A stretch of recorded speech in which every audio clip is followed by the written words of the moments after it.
नमस्कार मित्रों, झारखंड कर्मचारी चयन आयोग द्वारा आयोजित परीक्षा में जो खोटा भाषा के जो सिलेबस शामिल किए गए हैं, उसमें गद्य भाग के अंतर्गत छाहर पुस्तक शामिल है और इस पुस्तक की हम तीसरी कहानी आज इस वीडियो में हम पढ़ेंगे। हम जियब कैसे। चितरंजन महतो चित्रा जी के द्वारा रचित यह कहानी है। इस कहानी में झारखंड की जो नक्सल समस्या है, ज्वलंत समस्या है, वह समस्या को कहानीकार ने बहुत ही मार्मिक तरीके से दिखाया है कि एक गांव जो नक्सल प्रभावित गांव रहता है, वह किस प्रकार के वहां के लोग पुलिस और नक्सलों के बीच पिसते रहते हैं। उनकी सामाजिक, आर्थिक, सांस्कृतिक जो स्थिति है, वह इस कहानी में दिखाने का प्रयास किया है। कहानीकार ने बहुत ही मार्मिक तरीके से कहानी को दर्शाया है। कहानीकार में मुख्यतः चार पात्र हैं: महेश्वर, पार्वती और रघुनाथ और एक चुनिया। इन्हीं चार पात्रों के इर्द गिर्द पूरी कहानी घूमता है और कहानीकार ने बहुत ही खोटा के ठेठ शब्दों को प्रयोग कर कहानी को पिरोने का काम किया है। आप कहानी पढ़ चुके होंगे, कहानी को देखे होंगे कि कहानी कितनी मार्मिक तरीके से कहानी को दर्शाया गया है। इस वीडियो में हम प्रयास करते हैं कि कहानी को मैं खोटा में और हिंदी में एक एक करके पैराग्राफ बाय आपको बताएं। तो सबसे पहले हम कहानी को हिंदी में सारांश आपको बता देना चाहते हैं कि कहानी का सारांश है: महेश्वर और पार्वती शहर में रहते हैं और अपने गांव, पूर्वजों का गांव, अपने गोतिया का गांव 10-15 दिनों के लिए जाते हैं। कहानीकार ने यह दिखाया है कि जब जैसे ही गाड़ी, ये महेश्वर और पार्वती की गाड़ी गांव में घुसता है, तो जो पुरुष लोग हैं, बेटा छुआ लोग हैं, वो सभी गाड़ी को देखकर भागने लगते हैं, मतलब छिपने लगते हैं। और जो भी घर की जो महिलाएं थी, महिलाएं अपने घरों में घुसकर दरवाजा बंद कर लेती है। तो यह आश्चर्य लगता है महेश्वर और पार्वती को कि आखिर ये आज शाम का समय में ही लोग क्यों छिपने लग जाते हैं। भाल, बांदर या जंगली जानवरों के डर से लोग छिपना कोशिश करते हैं, लेकिन यह बात नहीं रहती है। उसके बाद क्या होता है कि बहुत देरी के बाद दरवाजा, रघुनाथ का दरवाजा खटखटाने के बाद रघु की पत्नी जो आती है बाहर, दरवाजा को खोलती है और उसके बाद पहचानने के बाद उसको आंगन में बिठाती है। बहुत देर बाद फिर रघुनाथ भी उनसे मुलाकात होती है और रघुनाथ जो है वो अपने नीचे टोला की ओर लेके जाता है। आ, क्योंकि वह शाम में गांव में होता है कि जो काम धाम करके थक जाते हैं, शराब पीने की आदत होती है अपने थकान मिटाने के लिए। तो रघु की वह आदत है और वह आदत के चलते वो अपने काका को कह नहीं पाता, लेकिन फिर भी काका को कहता है कि चलो उस टोले में थोड़ा सा घूम घाम के आते हैं। और जाता है, एक ऐसे चुनिया के घर चले जाते हैं। चुनिया के घर जाकर एक दो बोतल दारू की शराब मांगता है रघुनाथ, और वहां शराब जब पीने लगता है, तो पीने के दौरान जब उसकी स्थिति को देखते हैं महेश्वर, तो उनसे रहा नहीं जाता है और वो चुनिया से पूछ बैठते हैं कि तुम्हारा घर वाला कहाँ है, कहीं बाहर है क्या। लेकिन जब चुनिया जो है, जब स्थिति को बताती है, तो आ, महेश्वर को काफी भावुक कर देता है और महेश्वर उसे पूछते चला जाता है आखिर यह स्थिति क्यों बनी। तो चुनिया जो है बताती है कि नक्सल और पुलिस के मुठभेड़ में हमारे पति मारे गए। तो और आज जो उनकी स्थिति है, वह यह दारू चुआकर, मतलब महुआ का दारू जो अपने मायके से सीखी है, उसे अपना जीविकोपार्जन कर रही है और खेत बाड़ी करती है। उसके बाद महेश्वर है, वो अपने बाल बच्चे को पूछते हैं कि उसके चुनिया के बाल बच्चे को के बारे में पूछते हैं कि क्या वो स्कूल सब जाती है। तो यहाँ जो चुनिया की स्थिति है, वो कहानीकार ने चुनिया की पूरे ही मार्मिक तरीके से स्थिति को दर्शाया है। तो कहानीकार यह दिखाना चाह रहे हैं कि गांव में जो नक्सल प्रभावित गांव होता है, वह किस प्रकार प्रभावित होता है, वहां के लोग किस प्रकार जीते हैं, डर भय क्या रहता है, किस प्रकार वह कहानी कार ने यहाँ बताया है। तो हम कहानी को यहाँ पैराग्राफ वाइज पढ़ने की कोशिश करते हैं और उसको हिंदी में हम आपको बताते हैं। जो हम जियब कैसे, एक जो कहानी देख रहे हैं, कहानी का अर्थ है हम जियब कैसे, मतलब हम अपनी जो मेरी जिंदगी है उसको हम कैसे जिए। तो यहाँ कहानीकार ने शुरुआत करते हैं कि महेश्वर और पार्वती 15 दिन खातिर कुटुंब से मिलने के लिए जाते हैं। मतलब महेश्वर और पार्वती 15 दिन खातिर हित कुटुंब से मिले जुले ले भेटाए मुलाकात करे ले निकलल रहा। मतलब अपने कुटुंब से, अपने परिहित कुटुंब लोगों से मिलने के लिए वो निकले हुए रहते थे। दिन एगो गांव पूरब बादे मुंह अंधरा पोचरला मुरपा, मतलब कह रहे हैं कि उनके घर से गांव के पूरब दिशा में अंदर एक छोटा सा गांव है मुरपा, वहां जाकर पहुंचते हैं। मुरपा ओकर महेसर कर गोतिया भतीजा सब रहे हलथी। मतलब वहाँ जो मुरपा गांव था उसका गोतिया भाई वहाँ रहते थे। मतलब कहने का अर्थ है कि महेश्वर का पूर्वज का घर मुरपा था। वहाँ अपने पूर्वजों से, अपने पूर्वजों के गोतिया भाई से मिलने के लिए वहाँ जाते हैं। महेश्वर तो 2-3 बार गए हुए रहते हैं। यहाँ लिखते हैं कि महेश्वर बिहा दाने एक दो झीक आयले गेल रहे, मुदा पार्वती कहियो नहीं आयल रहा। मतलब कहने का अर्थ है कि इस इलाके में महेश्वर तो एक दो बार आया था, लेकिन उसकी जो पत्नी है वह कभी नहीं आई है।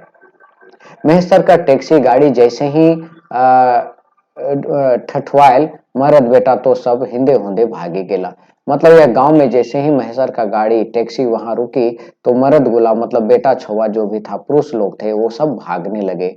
मेहरारू कोई गाड़ी के नजीक आवे के हिम्मत नहीं करला। मतलब जो मेहरारू लोग थी, महिलाएं थी, वह गाड़ी के नजीक कोई भी आने की कोशिश, हिम्मत नहीं कर पा रही थी।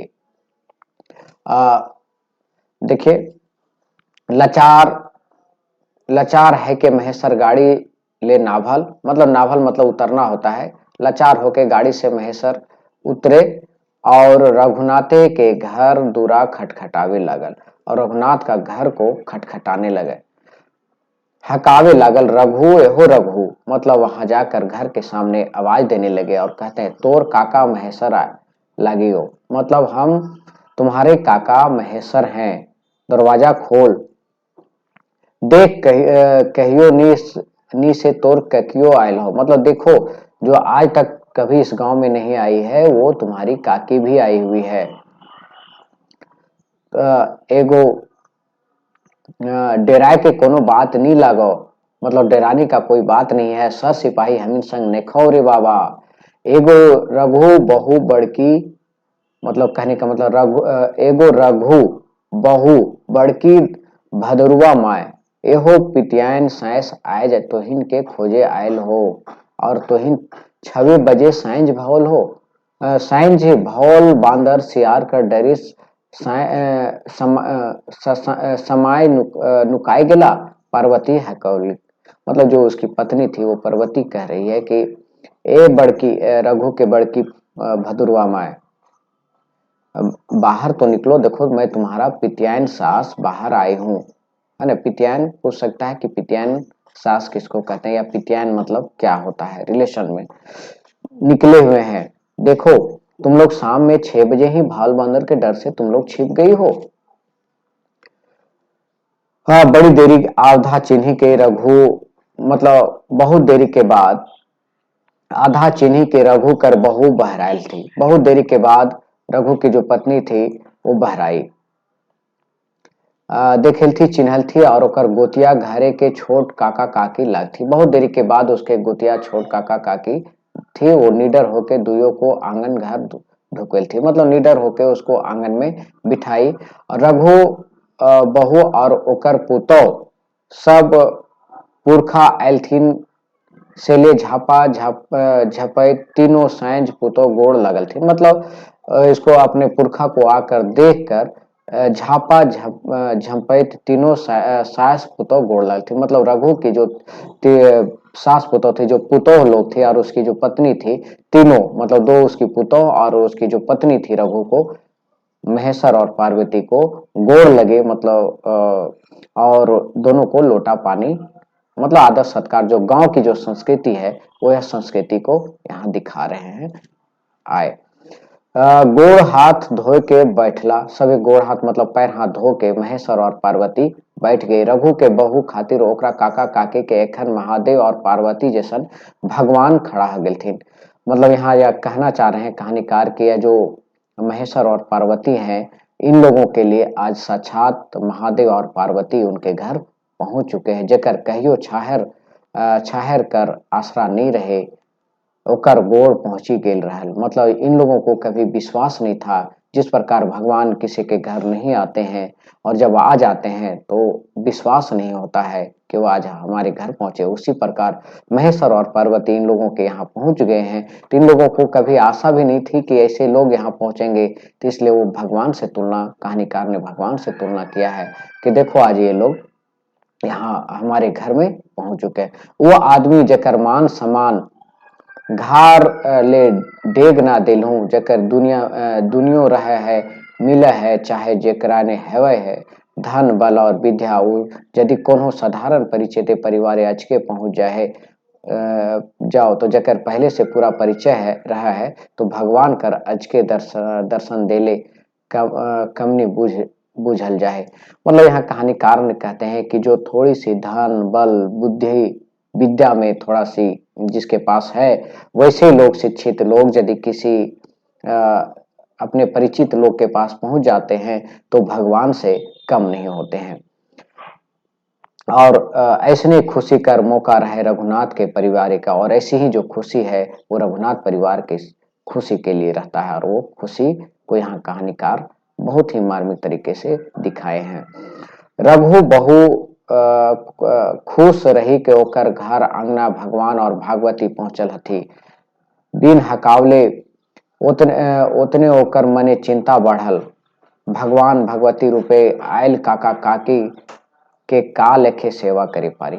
मतलब जिस प्रकार वो खुश है कि आज उसके घर में साक्षात भगवान, मतलब भगवान शंकर और पार्वती वहां पहुंच गए हैं, महादेव और पार्वती पहुंच गए हैं, उतनी ही खुशी है, लेकिन उतना ही उनके मन में चिंता है कि अचानक यह लोग हमारे घर पहुंच गए हैं, इसका हम सेवा सत्कार किस प्रकार करें। जबकि सब बेटा छुआ गाड़ी के जोर देखी के भागी गेल है। मतलब घर में जो बेटा छुआ था, गाड़ी के लाइट को देखकर सब भाग गए हैं, और उसको सेवा सत्कार खिलाने पिलाने के लिए उसको कुछ नहीं है। कैसे हम काका काके के आओ भगत करो। अब यहाँ यह समस्या हो रही है रघु की पत्नी के पास कि हम उन लोगों को कैसे खिलाए पिलाए और सत्कार करे पारी। ये चिंता डूबे लगल, और यह चिंता से रघु की जो पत्नी थी सो वो डूबने लगी। तखने पार्वती होकर काका काकी उठ बहु तोर कोनो चिंता के फिकिर करे दरकार न खो, एखने हमीन खंगड़ाले तोरे ननद मोहरी हिया खायल पिए के आवे लगल ही। मतलब कह रहे हैं कि महेश्वर कह रहे हैं कि तुम्हें खाने पीने की चिंता करने की दरकार नहीं है, तुम्हारे ननद के यहाँ जिसका नाम मोहरी है वहां से हम खा पी के आ रहे हैं। आओ जे खियावे पियावे बिहान उनते कोनो हमीन के और एगो जगह काल्हे पुरावे के है और फिर अंते जाए के है। मतलब कह रहे हैं कि अभी हमको और घर जाना आना है, अभी खिलाने पिलाने का काम रहेगा वो कल सुबह करना, अभी हमें खिलाने पिलाने की जरूरत नहीं और हमें लोगों के यहाँ जाना है। रघुनाथे बहु पार्वती बातें विश्वास के करी के थिरायल। रघुनाथ की जो पत्नी थी, बहू थी, पार्वती के बात को सुनकर थोड़ी सी थिराई, मतलब शांत हुई, मन को शांत हुआ। मगुर सादा माठा खाए के तो बनवे के रहे। बड़की पुतौह के हकाय के रघु बहु फुलसरी कहले। मतलब बड़की पुतौह के हकाय के रघु के बहू फुलसरी कही, मतलब कही बेटी काका ससुर तोर काय झिक आयल गेल हत, मगुर काकी सास कर पहिल आवना लगे, काज कार फेरो कहियो एते धूर आवे पारला सेले गोली कटोरिया मार और काका काकी के खियावहीन। एखिन कर गाड़ी और दू लोग आयल हथिन, आयल तो ओकनियों को भेजवाए चाहिए। मतलब यहाँ जो कहानीकार जो फुलसरिया जो कहानी रघुनाथ की जो बहू है वो अपने बहू को आवाज दे रही है कि देखो तुम्हारे जो काका हैं, काका ससुर जो हैं वहां कई झीक आयल है, तो मतलब कई बार आए हैं, मगर जो तुम्हारी काकी है वो कभी नहीं आई है, इसलिए तुम यहाँ देखिएगा गोली कटोरिया को मार। यहाँ पूछ देगा कि गोली कटोरिया किसको कहते हैं। कोटरिया, कोटरिया एक हिरन की प्रजाति होता है जिसको जंगली बकरी कह सकते हैं, जंगली बकरी होता है बकरी जो जंगल में रह जाता है उसको बकरी कहते हैं, लेकिन गांव घरों में इसको गांव में कोटरिया कहते हैं, कोटरिया। तो कोटरिया मतलब गोली, मतलब गोला रंग होता है, लाल रंग होता है, लाल रंग होता है। और कटोरिया वो बकरी के जो प्रजाति है, हिरन की तरह ही प्रजाति होती है, जिसको हम लोग जंगली बकरी कह सकते हैं, जंगली बकरा कह सकते हैं। तो वो कह रहे कि जो गोली कटोरिया है उसको मार के इन लोगों को खिलाना। आगे कहानीकार कहते हैं, सब अपन अपन काम में लगला, और सभी यह कह के सभी आवश्यक सत्कार करने के लिए सब अपने अपने कामों में लग गए। फुर्सत पायल महेश्वर, पार्वती तो अपने ले बूढ़ी पुतौ संग घर घर समाचार बोले लागल, सुने लागल। मतलब उनकी जो महेश्वर की पत्नी थी, वो अपने पुतौ रघुनाथ की जो पत्नी के साथ अपने गांव घरों की बातचीत करने लगी। महेश्वर खाटी ले उठल, अब वो अपने गांव घरों की बातचीत, महिलाएं जो गांव घरों में करती है उस तरह बातचीत करने लगी। अब महेश्वर जो अकेले थे खाटी पे बैठे, वो अब वहां से उठ गए। दरवाजा खोल के बाहर निकले रहे, मतलब वहां से उठ के वो बाहर दरवाजे से निकलने लगे। भतीजा रघुनाथ भेटाए, जैसे वो दरवाजा से बाहर निकले तो रघुनाथ उसको भेटाए गए। रघुनाथ बोर रहतो गोड़ धूर के गोड़ लागल रघुनाथ, और पूछलक कैसे आज हिंदे गोड़े रखला काका। मतलब कहने का अर्थ है कि जब उसके घर में बातचीत होने लगी तो महेश्वर वो अपने गांव घर से निकल कर, दरवाजा जो गांव घर में होता है वहां से निकले, तो जैसे दरवाजे से बाहर निकले तो महेश्वर गांव अपने घर लौट रहा था, तो वहां भेटा जाता है। तो महेश्वर उसको रघुनाथ बोलता है कि काका आज कैसे इधर आने हुआ। का कहियो रघुरले बहराइल तो तोर काकी संगे। अब यहाँ कह रहे हैं, महेश्वर कह रहे हैं कि कहियो घुरेले बहराइल ही तोर काका काकी संगे। मतलब ये जो महेश्वर है वो कह रहा है कि तुम्हारे काका काकी, मतलब तुम्हारे काकी के साथ हम घूमने के लिए निकले हुए हैं। हित कुटुम कर घर दूरा देखे के मन भेलक, मतलब अपने हित कुटुंब, अपने संबंधी लोगों का घर द्वार देखने का मन किया, इसीलिए हम लोग आज यहाँ घूमने के लिए निकल गए हैं। सोच लिए अपन आदमियों से भेंट मुलाकात करब और इलाके के एगो देखे के सुने के जगह से घूरे आओ, तो गोटा 15 दिन कर प्रोग्राम लेके चलल ही। मतलब कह रहा है कि इधर इस इलाका से अपने हित कुटुंब लोगों से भी मिलजुल लेंगे, और यहाँ जो घूमने घामने का जो जगह है वो सब भी हम देख लेंगे। यहाँ लुगुदा धाम जाए के विचार है। लुगदा धाम एक दार्शनिक स्थल है, वो बता रहे हैं कि लुगदा धाम जाएंगे, फिर वहां से पारसनाथ धाम जाएंगे। जब और हंदे जंदे जंदे लोग कहता तंदे तंदे जाए के विचार रख ले ही। मतलब यहाँ कहानीकार करें कि इस इलाके में जितने पर्यटक स्थल हैं, धार्मिक स्थल है, उसको हम देखने जाएंगे, और जो हमारे हित कुटुंब है उन लोगों से, सभी लोग से मिलते जुलते चलेंगे। यह मेरा 15 दिन का प्रोग्राम है, 15 दिन का प्रोग्राम लेके हम इस इलाके में आए हैं। तनी रुकी के देखी जाए पहुंची पा रही कि नहीं। अब देखते हैं, रुक के देखते हैं पहुंचते सकते हैं कि नहीं। हिंदे हिये तो हिनकर गांव आयल से तो हमरा दूरे बुझाए गेलक कि सब मर्दाना टैक्सी गाड़ी देखी के भागी गेला, लुकाई गेला, और हमर तो बड़ा अचरज लगल, एते डर आखिर तोहिन के काहे। मतलब यहाँ महेश्वर कह रहे हैं कि आखिर जब हम यहाँ गांव में पहुंचे तो लोग गाड़ी टैक्सी को देखकर सब लोग भागने क्यों लगे, आखिर यह डर कैसा डर है। महेश्वर रघु कर जवाब कर आसरा करे लागल। अब महेश्वर जो था रघु के आवाज का, ये जवाब का इंतजार करने लगा। काका पुलिसे के डरे सब मर्दाना हिने आस पासे के सभी गांव लुकाए छिपाए लगा है। मतलब महेश्वर कह रहे हैं कि यह जो गांव है, पुलिस के डर से सभी लोग, मर्दाना लोग जो पुरुष लोग हैं, छिपने लगते हैं। पुलिस आरएमसीसी एरिया कहीं से कुदाइल रहल हथिन, सेले रघु एगो निशाने कहे लागल। और ये कह रहे हैं कि इसीलिए लोग छिपने लगते हैं, पुलिस के डर से छिपने लगते हैं। मुंह आंधरा रहे तोहिन जखन गांव ढुकल तखन भाफेनी पारलथुन की टैक्सी गाड़ी की कार गाड़ी लगे।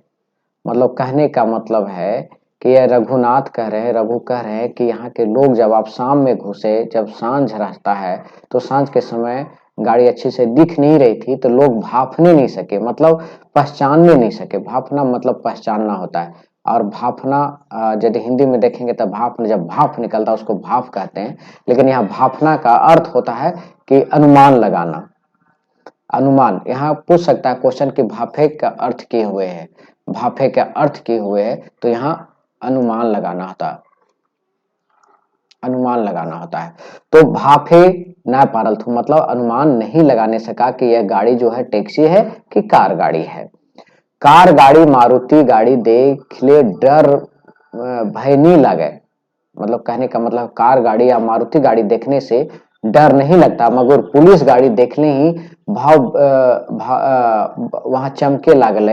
कम रहल तखन बुझे बोने झारे लुकाए जाहत, बेसी रहले तो पुलिस के मुठभेड़ कर लागल लागत। मतलब कहने का अर्थ है कि जब कार मारुति रहता है तो लोग नहीं डरते हैं, लेकिन टैक्सी उक्सी जो जब देखते हैं तो लोग डर जाते हैं, क्योंकि पुलिस के मुठभेड़ से डरते हैं लोग। एखन हिया मर्दाना कम रहा हाथ, सेले हिंदे हुंदे लुकाए छिपाए हाथों। मतलब कहने का अर्थ है कि यह कह रहे हैं, रघु कह रहे हैं कि यहाँ जो मर्दाना है बहुत कम है, इसीलिए डर जो भी है वो काफी डरे हुए हैं, सहमे हुए हैं।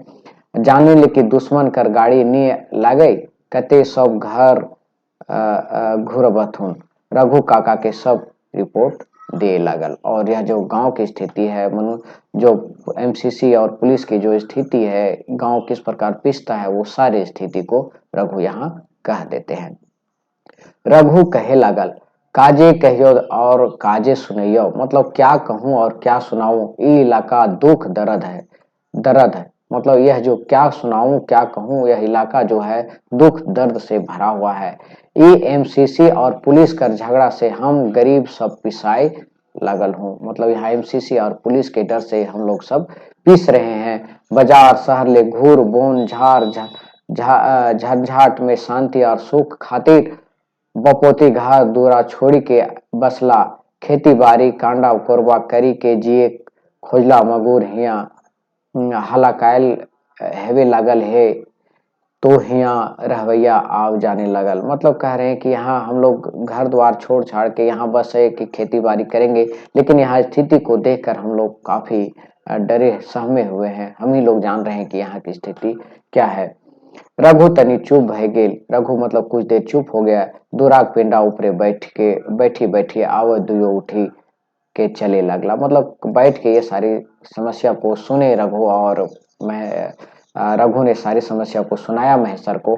काफी देर बैठने के बाद वहां से दोनों उठ गए। एखन तक रघु पीले नहीं रहे, एखन तक मतलब अभी तक रघु पीले नहीं रहे, पीले मतलब शराब नहीं पिए थे, वो महुआ दारू पिए ले छटपटाए लगल। अब क्या था कि महुआ दारू पीने के लिए वह छटपटाने लगे।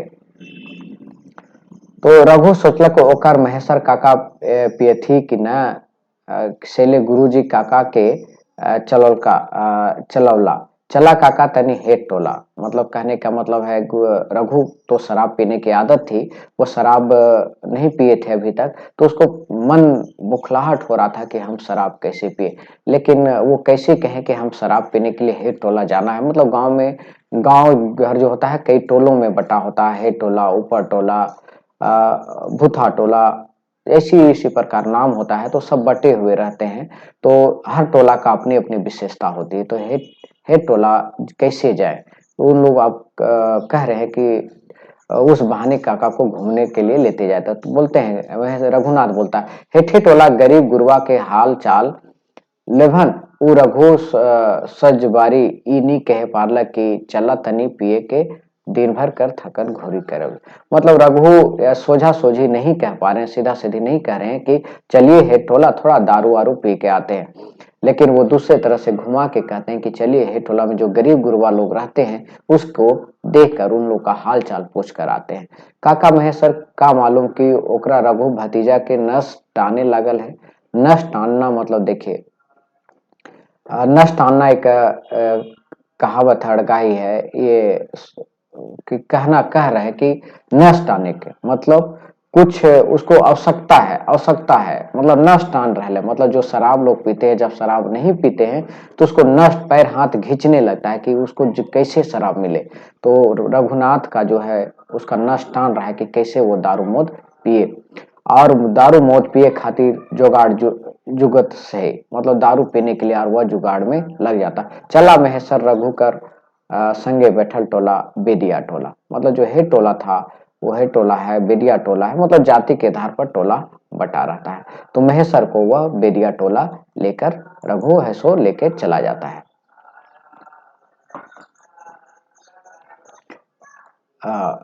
बेदिया टोला जाए के रघु चाल देहे।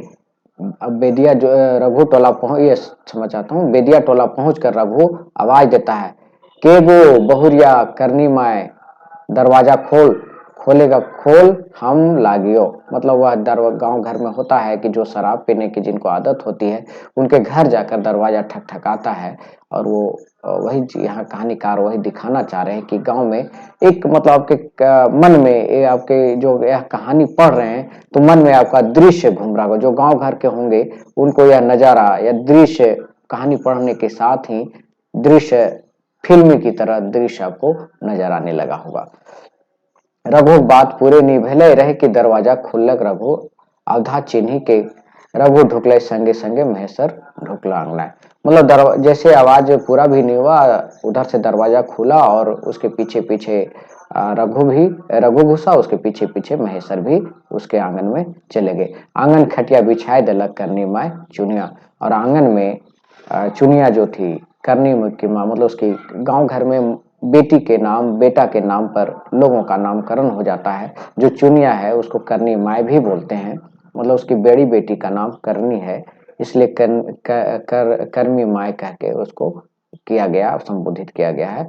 आंगन में खटिया बिछा दिया और दोनों जाके वहां बैठ गए। दे एक बोतल दारू और गिलास, रघु कहलक कि दे एक बोतल और दारू। चुनिया तनी देरी बादे एगो बोतल भोरी के दूगो गिलास लानी के अगुआए देलक रघु आगुतुर। मतलब रघु के आगे दो बोतल और दो गिलास लाकर रख दिया। रघुनाथ दुयो गिलासे दारू भरलक, जो रघुनाथ था दोनों गिलास में दारू भरक। एगो गिलास काका महेश्वर बाटे घस खेलक, और एक जो होता है महेश्वर को एक दारू का गिलास को ठहरा दिया। फिर उठाए लागल देलक काका लाए, और उठा के फिर काका को देने लगे। महेश्वर गिलास नी झोंकल, वो कहलक हम दारू मोद नाय पियो ही भटी। अब महेश्वर को जब देने लगे तो बोल दिया कि हम दारू मोद नहीं पीते हैं। तो अच्छा काका, तो हम शुरू करिए। तो मतलब आप नहीं पीते हैं तो कोई बात नहीं है, हम पीते हैं। और रघु जो था सो दारू मत वो दारू पीने लगा। हाँ हाँ हाँ, तो हो तो अपन काम पूरा कर, एकर में हमार कोनो बाधा न थे। मतलब ये तुम करो, तुम पियो, इसमें हमको कोई रोक टोक नहीं, तुम पी सकते हो। तो खाए पी के कोनो मना न खो, महेश्वर रघु कर लाज शरम तोड़लक। मतलब जो महेश्वर जो रघु था सो महेश्वर का जो लाज शर्म था वो तोड़ दिया। रघु दारू पिए लागल, रघु दारू पीने लगा। महेश्वर पास ही बैठल चुनिया के देख देख चुनिया के महेश्वर के आंखें आंख मिल गई। मतलब अब जो महेश्वर है जब दारू पीने लगा वो, तो चुनिया जो थी, चुनिया महेश्वर को देख रहा है और महेश्वर जो था सो चुनिया को देख रहा है। दोनों में आंखों आंखों बातचीत होने लगी। चुनिया मुंह कान देखी के महेश्वर कर मने नाना रकम सवाल उठे लगले। जो चुनिया के जो मुंह कान देखा, उसके जो चेहरा देखा, तो महेश्वर के मन में भिन्न भिन्न प्रकार के सवाल उठने लगे। पूछने लगे, आएगो तोर घर के मालिक कहाँ हो? और महेश्वर पूछ बैठता है कि आप बताओ कि तुम्हारे घर के मालिक कहाँ है? चुनिया कोनो जवाब नहीं दिलक। चुनिया ने कोई जवाब नहीं दिया।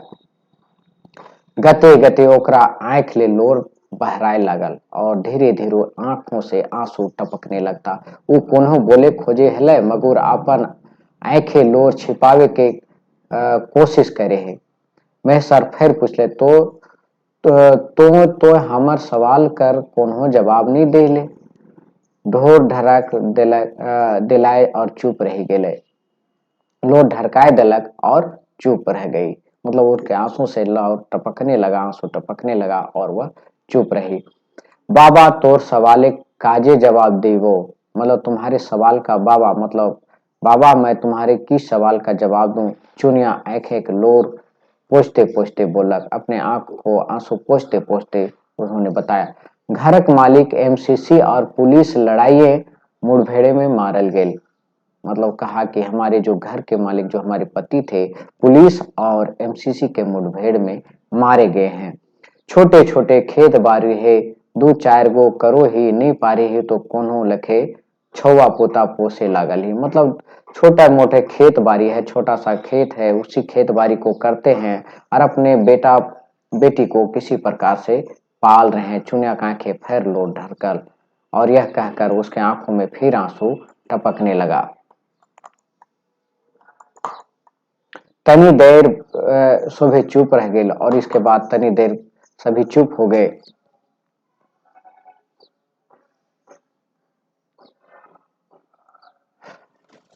महेशर कोनो बोलतला की चुनिया अपन आरो कोनो दुख सुनाते। रघुनाथ बोले उठल, गुरुजी बेचारी के बड़ी दुख जे लागल है। मतलब बेचारी और मैं ये चुनिया कुछ बोलती उससे पहले रघु बोल उठता है कि गुरुजी बेचारी के बड़ी दुख जे लागल है, मैंने बहुत दुख से जी रही है। कर मरद एमसीसी ओलेन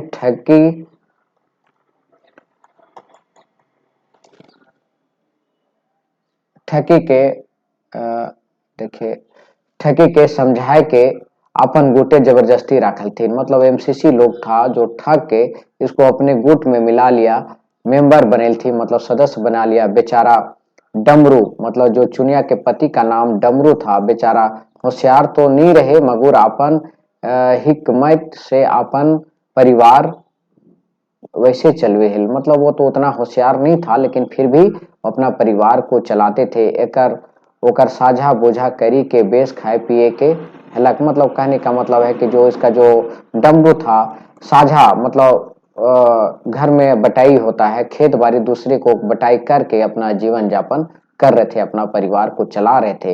यह रघु कर रहा है। एमसीसी ओलेन के संगे लागे के एकर घरे के ई दुर्दशा होल है। मतलब यह जो था डमरू था एमसीसी के साथ लगकर उसकी जो स्थिति है आज वो स्थिति जो देख रहे हैं एमसीसी के मिलने के कारण इसकी यह स्थिति हुआ।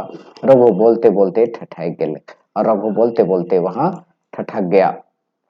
मौका मिलते महेश्वर के आगू बात बढ़ावे के वो पूछल, कै गो छौबा हथिये कर।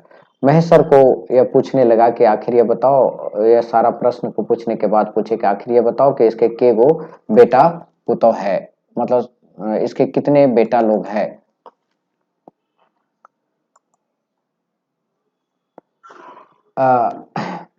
रघु के ना कुछो जवाब दे चुनिया बोलने लगल, हमर दूगो बेटी और एगो बेटा है बाबा। लड़कियन बोड़ लागथी, मतलब लड़की बड़ है। हमारे दो गो बेटा बेटी और एक बेटा है, बेटी दोनों बड़ी है, बेटा छोटी लगे। बेटा जो है सो छोटी है, छोटा है। एहे तर 3-4 बछर करे है। एखन तो एहे 4 गो जीव पोसे के हमर पर पर दबाव है। मतलब यही 4 गो जीव है, इसी को पूछने का हमारे ऊपर दबाव है। कोनो लखे जो मानुष करे पर्यायन से ले कहियो कोने दतुन पते ला के गांव शहर बाजार जाके बेची खुची के दतुन पते लाने ही छुआ और आपन पेट पोसी। मतलब यहाँ जो चुनिया थी वो अपनी समस्या को कह रहे हैं कि जो जंगल झाड़ से दतुन पते ला के हम उसको बेचते हैं, कहियो कहियो तो बुद्धि ज्ञान माए बाप ठीन सिखल ही ससुरे से जे सिखल करे आयल ही महुआ दारू चुआव ही। मतलब अपने जो मायके में अपने माए बाप से जो दारू बनाने की जो कला सीखा हूँ उसी कला से कभी कभी दारू भी बना लेता हूँ और 2 पैसा हवे है ओकरे से नून तेल जुटाते हैं। चुनिया का आंखें लोर एखन थमहाय गेल रहल और अभी तक चुनिया के जो आंख से आंसू बह रहा था अब आंख आंसू सूख गया है और बंद हो चुका है। रघु तो उठे लग बकाहिल। रघु जो था सो यहाँ से भागने की कोशिश कर रहा था, उठने के कसू कोशिश कर रहा था मगर महेश्वर के कहलत पर की रहे सुने ले बेचारी कर दुख घरे के नहीं आव जाए के। रघुनाथ घूरी बैठी केल और खटिये के ऊपर। मतलब रघुनाथ जो था सो बैठना चाह रहा था, जाना चाह रहा था, लेकिन रघु जो था, महेश्वर था, वो कुछ देर और बैठकर उसकी जो समस्या था वो समस्या को जानना चाह रहा था। महेश्वर फिर पूछलक, चुनिया के बेटियन के स्कूल भेजे ही कि नहीं? स्कूल का भेजे परब बाबा, एगो छुआटी घर ओखरी के बबुआ के टोके खिलाए के रखे है। मतलब महेश्वर जो था अपने उसके बेटी लोगों के बारे में पूछने की क्या उस बेटी लोग को स्कूल पढ़ाने के लिए भेजते हैं। तो बोलते जो चुनिया है वो बोलते, बड़की छगरी पठरू एगो हथी ओखनी के चरावे बजवे में रह जाए। मतलब जो बड़ी लड़की है वो बकरी छगरी चराने में रह जाती है और बापर रहतल थी तो छौवनी के स्कूले जलथिन। हम हो छौवा के ले जाओ जथिन छौवा के पढ़े तथिन मगुर का करे, जखन हमर किस्मत फूट गए तखन ककर दोष दे। मतलब ये कह रही है, चुनिया कह रही है कि यदि उसके पिताजी रहते तो बाल बच्चे स्कूल में अच्छे तरह से पढ़ते, लेकिन क्या करें हमारा किस्मत ही फूट गया है कि हम इन लोगों को कैसे पढ़ाएं। तो है तो कहा है, ठीक है बाबा। मगुर सोची देखी के सोची आवे ही हम छुआ के स्कूल एखन भेजी नहीं पा रहा। चुनिया बोले लगा, मतलब वो जो महेश्वर थे उसको बोलते हैं कि इन लोगों के किसी प्रकार स्कूल में पढ़ाओ, लेकिन वो बोलते हैं कि हम इसको किस प्रकार इसको स्कूल में भेजें। यही कहे पूछल महेश्वर, बोर छवाटी छगरी पठू नहीं देखी छुआ के लुगा फाटा कहाँ से ले दे। मतलब यहाँ जो कह रही चुनिया करे कि यदि इन लोग बकरी छगरी नहीं चराएगी तो बच्चे लोगों को लुगा फाटा हम कैसे कर पाएंगे।